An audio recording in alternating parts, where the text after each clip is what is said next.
guys, today I'm going to be showing you a quick and easy holiday side dish. This is sweet pea casserole. It is one of my favorites. It's a nice change on green bean casserole because I don't like green beans, but I love peas. So this is a family favorite of mine, quick and easy. You can make it ahead of time, make it the night before any holiday. Sorry if you hear my 7-month-old. He's in here cooking with me. But you can make it ahead the night before and just put it in the fridge and then just top it the next morning and bake it. So I'm gonna go ahead and get started.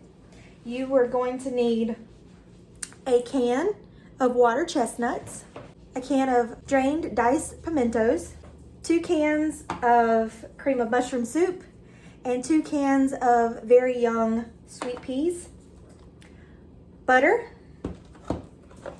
Ritz crackers, and shredded cheese. You're gonna start by mixing the water chestnuts, pimentos, cream of mushroom, and the sweet peas together.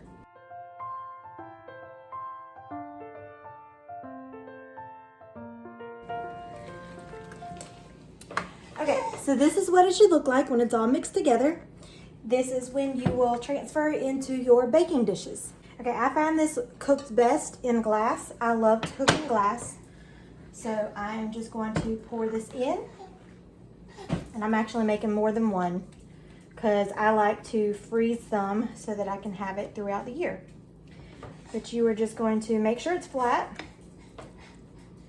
so that way you can top it with your cheese. You can make this with either Mexican blend cheese or you can use sharp cheddar cheese. Really, any kind of cheese is fine. But you just want to make sure that there is a nice covered layer. Then you are going to take your Ritz crackers. I'm using whole wheat, but you can use any kind of Ritz crackers that you like, and just crush them. I'm going to take about 1/4 cup of butter and melt this. Once your butter is melted, take your crushed Ritz crackers and pour it in there and stir it up. Now that it's all stirred up, just put it over the top.